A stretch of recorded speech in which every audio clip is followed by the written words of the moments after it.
Currently we are going to learn English. आपण पाहणार आहोत इंग्लिश. फोनिक नुसार मुलांना जे की जंबल वर्ड दिलेले असतात त्यांना व्यवस्थित लेटर ठेवायचे.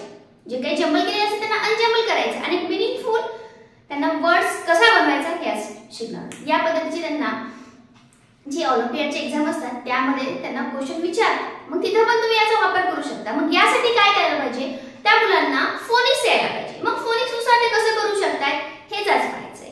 ओके चला यासाठी व्हिडिओ एंड पर्यंत पहा. जर तुम्ही चॅनलवर नवीन असाल तर सबस्क्राइब करायला मात्र विसरू नका. चला पाहूया मग काय करायचं. आता सपोज इथे एक वर्ड दिलेला आहे. एक वर्ड आहे आणि यावर एक वर्ड तयार केलाय पण ते वाचता येत नाही. जंबल केलेत लेटर मग वर्डच कळत नाही कुठला आहे.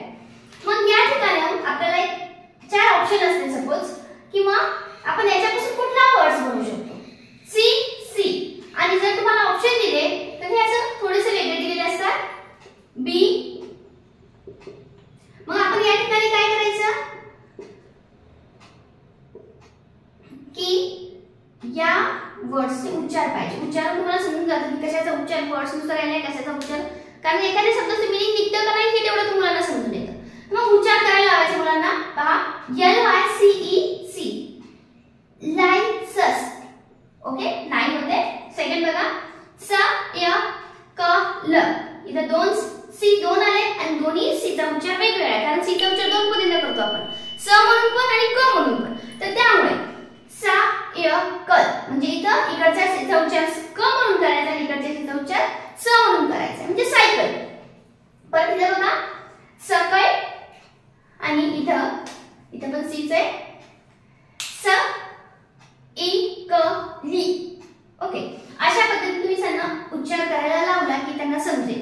उच्चार करूनच पाहायचंय पण उच्चार केल्यावर त्यांना समजतं की सायकल हाच शब्द दिसतोय बाकीचे च काही मीनिंगच निघत नाही. मग बरोबर मुलं याला टिक करतात किंवा हे ह्याचं आन्सर आहे असं ते जज करू शकतात. मग यासाठी त्यांना फोनिक्स येणं मस्ट आहे. आता सपोज तुम्ही म्हणतात याच्यामध्ये काय केलं प्रत्येकाचा उच्चार सीचा साऊंड काय एलचा काय यचा काय लचा काय त्यानुसार ते काय करणार आहे प्रोनाउन्स करणार आणि हे प्रोनाउन्सिएशन जर आलं तर त्यांना ते इझी वाटेल. नाहीतर पाहिलं कीच आपलं छोटं आहे त्यांना कसं येईल का छोट्यांना येऊ शकतं बाय दिस वे. जर त्यांना फोनिक्स आलं तर ह्या गोष्टी त्यांना येऊ शकतात. चला मग अजून एक क्वेश्चन घेऊया. त्याच्यामध्ये नेक्स्ट इथंच लिहिते वर्ड्स घेणार आहे मी जे की त्यांनी सारखं पाहिलेलं असतो. अशीच वर्ड मॅक्सिमम तिथं असतात जास्त काही हार्ड टाकत नाही. त्याला चार ऑप्शन असतात. मग सपोज याच्यापासून कुठला वर्ड तयार करायचा. वर्ड्स त्यांनी तयार केलेला आहे. फर्स्ट लेटर कॅपिटल लिहितात त्या सगळ्या हळूहळू छोट्या छोट्या गोष्टी रूल्स आहे त्यांना हळूहळू समजून जातात. परत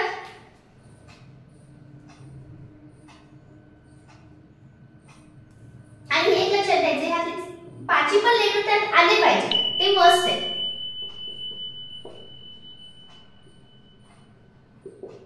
आता चला आपण फोनिक्सचा वापर करूया आणि आन्सर कसं शोधायचं ते बघूया. फोनिक्सचाच इथं मॅक्सिमम वापर केला तर मुलांना सोपं जाईल. मी परत परत तेच सांगते. आता याच्यापासून आपल्याला हे जंबल केले लेटर ह्याच्यापासून एक वर्ड्स बनवायचा. तर कसा इ र ट इ व नाही काहीच निघत नाही काही बोलताच येत नाही मुलांना. चला व र ट काय वरट नाही होत नाही. परत इकडे या ट्री नाही कारण इथे ट्रीचं साऊंड आहे. ओके तुम्ही जर फोनिक्सचे साऊंड व्यवस्थित ऐकले असतील त्याचे मी व्हिडिओ टाकलेले आहेत. तुम्ही सर्च केलं तुम्हाला येऊन जाईल. वाटल्यास मी तुम्हाला आय बटनवर लिंक देते फोनिक्सची त्यानुसार त्यांना प्रोनाउन्स आणि शिकवा आणि परत हे त्यांना जमून जाईल. र आता इथे बघा डब्ल्यूचा उच्चार सायलेंट आहे. व र इ ट. आता वचं जरी आलं नाही पण र इ ट म्हणजे काय व्हायला राईट व्हायला आणि हे प्रत्येक ठिकाणी मुलांनी ऐकलं असतं. Write the letter write the alphabets write the words write the answer. त्यामुळे मुलं पटकन जज करतात.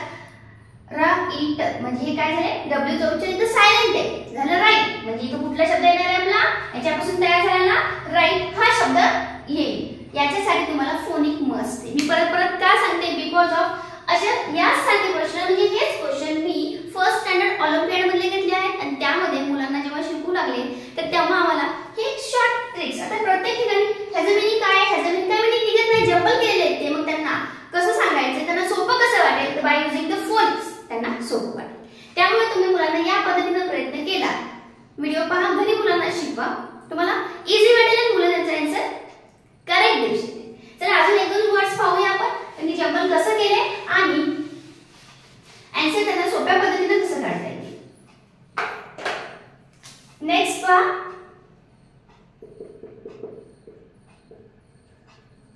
एक हे पण जंबल असेल. याच्यासाठी आपल्याला ऑप्शन ए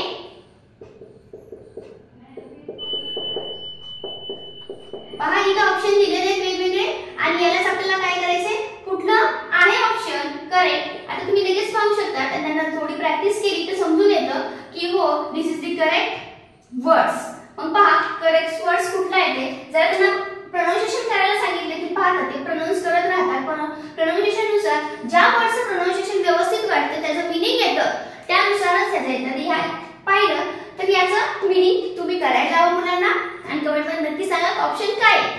ओके चला व्हिडिओ कसा वाटला कमेंट नक्की सांगा. तुम्हाला काही प्रॉब्लेम असेल मुलांना शिकवताना काही अडचणीत असतील ते डिस्कस करत चला कमेंट करत चला. लाईक करून घ्या आणि शेअर आणि सबस्क्राइब करायला मात्र विसरू नका. Okay thank you.